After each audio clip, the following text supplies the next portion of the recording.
ஏமா மருமகளே, உள்ள அப்படி என்னதான் பண்ற? முதல்ல வெளிய வாங்க. என்னங்க அத்தை, சொல்லுங்க. எது கூப்பிட்டீங்க? உள்ள நான் வேலையா இருக்கேன். வீடான வீட்ல வாசப்படியில ஒரு சின்ன கோலத்தை கூட காணும். ஒரு 4 கம்பி வச்சு கூட இழுக்காம அப்படி உள்ள என்ன வேலை பண்ணி கிழிச்சிட்ட? ஐயோ அத்தை, உங்களுக்கெல்லாம் காஃபி போட்டு வச்சுட்டு வந்து கோலம் போடலான்னு நினைச்சேன். இருங்க, கோலம் தானே, நான் காஃபி வச்சு முடிச்சுட்டு வந்து போடுறேன். இன்னும் எப்ப போடுவ? உச்சி வெயிலே மண்டைக்கு வந்துரும் போல. நீ காஃபி வச்சுட்டு வந்து கோலத்தை போடுறதுக்கு. காப்பி தண்ணி எல்லாம் அப்புறமா போட்டுக்கலாம். வந்து முதல்ல கோலத்தை போடு. அக்கம் பக்கத்து வீட்டுக்காரங்க பார்த்தா சிரிப்பாளுங்க. என் மானம் போறதுக்குள்ள கோலத்தை போட்டு தொலை. நான் கோலம் போடலன்னு தான் இவங்க மானம் கப்பல் ஏறி போகுது. ஓஹோன்னு. சரிங்க அத்தை, நான் போடுறேன். நீங்க உள்ள போய் உட்காருங்க. இல்ல, நான் போய் தோசை மாவு வாங்கிட்டு வரேன். என் பொண்ணு தோசை வேணும்னு ஆசையா கேட்டா. நீ எப்ப கோலத்தை போட்டு, எப்ப காஃபியை போட்டு, எப்ப தோசை மாவு வேணும் அவளுக்கு சுட்டு கொடுப்பேன். நான் போய் வாங்கிட்டு வரேன். நீ கோலத்தை போட்டு புடியும். சரி சரி.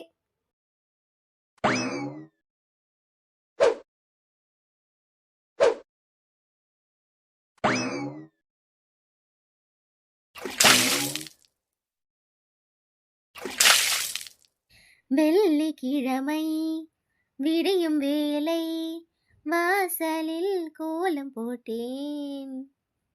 சனிக்கிழமையும் ஞாயிற்றுக்கிழமையும் வாசலில் கோலம் போட்டேன். தினந்தோறும் கோலம் போட்டேன்.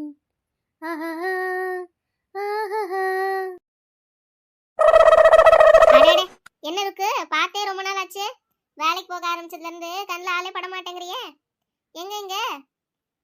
ஆமா, என்ன பொல்லாத வேலை. அதெல்லாம் ஒண்ணும் இல்லக்கா. வீட்லயே வேலை சரியா இருக்குது. அது மட்டும் இல்ல, காஃபிக்கு பால் இல்ல. அதாக்கா வந்தேன். சரி. ஆமா, நம்ம முக்கு வீட்டாண்ட சொக்க மக ஓடி போயிட்டாலாமே, உனக்கு தெரியுமா? வரைக்கும் விஷயம் தெரிஞ்சிருக்கா?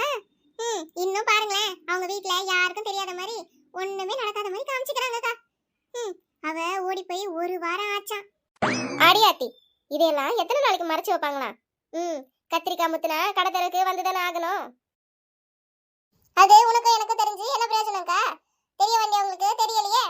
நான் போய் அந்த பாட்டியம்மா கேட்டா என்கிட்ட கண்ணு மூஞ்சி காமிச்சிட்டா. அதான் ரொம்ப வருத்தமா போச்சுக்கா. நம்ம என்ன அடுத்த வீட்டு கதையை தெரிஞ்சுக்கலாம் நான் போறோம். ஏதோ அக்கறையில போறோம், அதுக்கு இப்படி எல்லாம் பேசணுமா என்ன?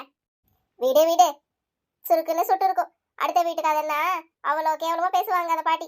இப்ப பாரு, அவங்க வீட்டு கதைன்னு வரம்போ இழுத்து மூடி போத்திக்கிறாங்க போல. யாரா இவங்க காலங்காத்தால ஊர்க்கதை பேசிக்கிட்டு கடை முன்னாடி நின்று வியாபாரத்துக்கு எடுத்துக்கிட்டு? இம்மா ஓய், வந்து வாங்குங்கம்மா. ஏதாவது கடை முன்னாடி என்ன பண்ணிட்டு இருக்கீங்க?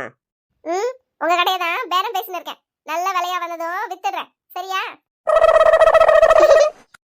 இம்மா, காலங்காத்தால என்ன பேச்சுது? வாங்க, முதல்ல வந்து என்ன வேணுமோ வாங்கின்னு போங்க. கடையில குறுக்க நின்னுட்டு.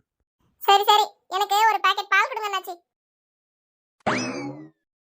அடடே, வாங்க சித்தி, என்ன இவ்வளவு தூரம்? இதோ கடைக்கு தான் தோசை மாவு வாங்கிட்டு போலான்னு வந்தேன். பரவாயில்லையே, நிச்சயதார்த்தத்தை நல்லா ஜமாயிச்சிட்டீங்க போங்க. நிச்சயமே இப்படி பண்ணா கல்யாணத்தை இன்னும் எவ்வளவு கிராண்டா பண்ணுவீங்களோ. அதுக்கு என்ன, பண்ணிட்டா போச்சு. எல்லாம் சரிதான். ஆனா என்ன சித்தி, நிச்சயதார்த்த செலவுக்கு வள்ளியோட நகையெல்லாம் வச்சிட்டீங்க போல இருக்கு. அவ பெருசா ஒரு நகையும் போட்டுக்கலையே ஃபங்க்ஷன்ல. அவ வேற சொல்லி வருத்தப்பட்ட மாதிரி இருந்தது. அப்படி நான் சொன்னாலா? சொல்லுவா, ஏன் சொல்ல மாட்டா? அப்படியே பவுன் கணக்கா கிலோ கணக்குல வாங்கிட்டு வந்து கொட்டினா அதை எடுத்து வச்சு என் பொண்ணோட நிச்சயதார்த்தமே நனைஞ்சிருமா? அது போட்டுட்டு வந்தது குண்டுமணி தாங்கம். அதுல என் பொண்ணு நிச்சயதார்த்தத்தை பண்ணிட முடியுமா? அவதான் சொல்றானா, உனக்கு கொஞ்சமாவது கூறு இருக்கா? அது அப்படியே வந்து என்கிட்ட கேக்குற, போங்கிட்டே. ஐயோ, அது உண்மை இல்லையா? நான் கூட உண்மையா நினைச்சு கேட்டுட்டேன் சித்தி. ஐயோ, மனசுல ஒண்ணு வச்சுக்காதீங்க. ஐயோ, ஒண்ணும் இல்லைன்னா ஏன் வள்ளி இப்படி சொல்லணும்? அவளுக்கு எப்ப பாரு விளையாட்டுதான். இருக்கு, அவளுக்கு வீட்டுக்கு போனதும் இருக்கு கச்சேரி. கடைக்கார தம்பி, கொஞ்சம் ஒரு பாக்கெட் தோசை மாவு எடுத்துன்னு வரியா கீழே? என்னால படி ஏற முடியாது, எனக்கு மூட்டு வலி இருக்குது. அதனால எனக்கா இருங்க, நான் கொண்டு வந்து தரேன். இந்தாங்க. பணத்தை என் மருமக பேர்ல அக்கவுண்ட் இருக்குல்ல, அதுல எழுதிக்கோ. அவ வந்து கொடுப்பா. சரிங்கம்மா, நான் எழுதிக்கிறேன், நீங்க போங்க. இன்னைக்கு இருக்கு அவளுக்கு. இந்தாங்கம்மா, உங்களுக்கு பால் பாக்கெட்.